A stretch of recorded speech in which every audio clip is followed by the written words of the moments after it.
Well,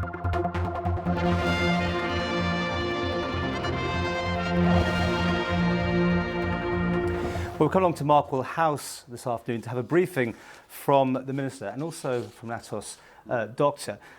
We weren't allowed to talk to him though, so I've got to put the questions to you. I mean, we talked to him off camera, but he didn't want to do anything on camera. So really, I'm left with you to just discuss what we're going to put up. No, not at all, but this is the personal capability assessment. And while we do this interview, I'm going to run all PowerPoint pictures. I think that's a good way people can see what we saw. Indeed. But obviously, we had that chance to talk to him as well. We haven't got that now. Why couldn't we talk to him? Well, it's inappropriate to personalise a service of that nature. It's confidential between the doctor and the individual person being assessed. And I thought, because we'd had so much publicity about what people thought or had heard about ATOS, that it was important for you guys to actually meet these people and see what motivates them and see how driven and passionate they are about the service they're trying to provide to the Isle of Man and to those being assessed. Okay. But not to give them a public persona in their own right. That would be unfair. But you see, it's tricky again. The public perception will be, what is the reason we can't interview them? And you know, you're now left to pick up the pieces, and you're going to have to speak on their behalf in a sense of what you know. I mean, obviously the objectives were laid out. Well, Paul, I'm down to the integrity of your interpretation of it, and you've heard from him. You must gain your own assessment of the passion he has for what he's trying to do. Well, the beauty with these interviews is, you know, they don't get edited, so it's what you say really rather than me. I ask the questions, you could answer them. But I mean, how do you feel? Never shied from that, have I? You haven't. How are you viewing it's going? I mean, we talked about this only last week, but you said at the time you wanted us to meet with them so we could get a sort of insight. But how comfortable are you with the process as it stands? We've learned a hell of a lot in the 5 months. I mean, I've hesitated until very recently to come out into the public arena with our views, because it was a trial. It is a trial. And the last thing I should have done was start, as it were, banging the drum too early. We've had to quietly listen to an awful lot of bad press that's been coming from the UK, to a significant extent hyped. We had to learn for ourselves. We've taken our own opinions. We've arrived at our own assessment of it. And I have to tell you, it's a very positive one. Okay, well, we're still showing the PowerPoint as we talk here. And this has been seen by Tynwald members today. What was the reaction there? Well, it was a very frank and honest and open presentation. We wanted Tynwald members to understand what it was at the core of this that we were trying to achieve. And I genuinely think that it was a well-attended meeting. I think that they appreciated the openness and the frankness, because we're on a learning curve ourselves here on the Isle of Man as to how we move away from cliff edge, black and white benefit system. You're off sick, you're not. You know, you're in benefits, you're on job seekers allowance, you're not. And moving on from that to one of realising that our task here is to look at outcomes for individuals, and every individual is different. And therefore we've got to refine our response to that individual, to personalise it, to help them get the best fulfilment out of life that they can. And just saying you're on job seekers allowance or you're on incapacity benefits or not is not the end of a process, Paul. It's the very beginning of it. And you're on record as saying that it isn't fit for purpose what you had Indeed. when you arrived. And that's my task. That? Absolutely, and I'll be saying that in Tynwald on Tuesday when we have the big social policy debate.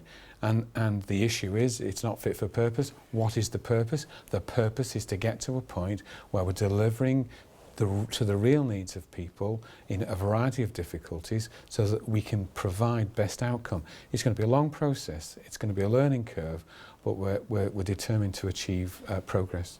Okay, the statistics is interesting how a certain amount of claimants, as soon as you actually put them through the system, this trial, decided to come off it and not to seek any more funding, you know, sick pay, whatever. Were you surprised with the amount of people that made their own decision to not go through the process? Yeah, yes I was. That's true. However, I think the best way to look at it is to say, look how clumsy and crude our system is. We haven't refined our focus on those individuals up to now, but when you start to focus on them, you get a whole variety of different outcomes for individuals, and that was just one set. Was it just too easy to go on as sick? I don't think it's fair to blame people. If the state is not providing sophisticated opportunity to deliver better outcomes, then you can't blame those people for sitting in a fairly crude, clumsy category. Right at the beginning of this, you'll remember my escalator and how it's all about bringing people forward and trying to help them to improve their circumstances. And this is part of the mechanism. It's not the whole, it's part of the way. The first stage of the hierarchy is when they're progressing with the GP. If they then are on incapacity benefit for a given period of time, it's about time we went to that person and looked at their real needs and moved them on to the next stage. What was quite interesting from listening to the doctor, and again, I wish he could answer this, but you'll have to go for it. I'll do my best. The fact is that a relationship and access to people, you know, I'm talking about parents to kids, the depression that this was bringing on to people, this was higher, he thought, here, presumably, than other areas.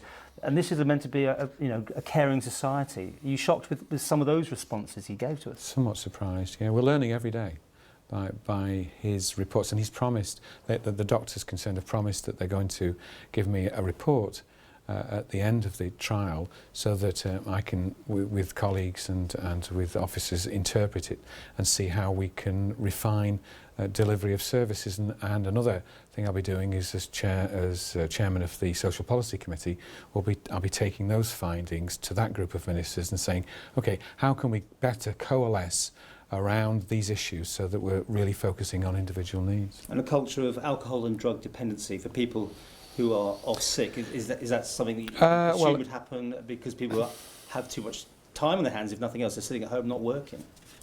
Or were you surprised? No, I think if you recall, he said that the alcohol, remember it's only quite a small group of people that they've seen so far, so he was very hesitant to overstate his findings. Well, it's on the PowerPoint here. Yeah, well, yes, but this is to bring you up to date. He did say that he didn't identify any higher levels than normal on the alcoholic side, but the drug side was something of a concern to him. But he didn't see that as a primary issue. He saw it as an outcome of people finding themselves in other difficulties, and therefore our task is to get around that and to identify the circumstances individuals are in to make them better, to try to reduce their, as it were, fallback position onto consumption of drugs, etc. One thing that did stick out with me was talking about when people are sick and then they sit around waiting for that next step, which is to go away and have some an operation or whatever, and there's a lag here. Our eyes met when that was being said, because that was a bit of a shock, wasn't it? That this can actually cause people to get sicker, I suppose, to some degree, that because there's nothing in the system to get them onto that next stage. Yes, this whole process has been very raw for us. You know, it's having to face up to our own delivery failures. We will do that, and that's one of the issues I'll take to the Social Policy Committee. So Tuesday, bumpy ride? Don't know. It's very, very important to have this debate, because what I'm asking the Isle of Man to do, what I'm asking Tynwald to do, is to adopt a new mindset to social policy, and the evidence that's coming out of the ATOS work shows how important it is that we achieve that.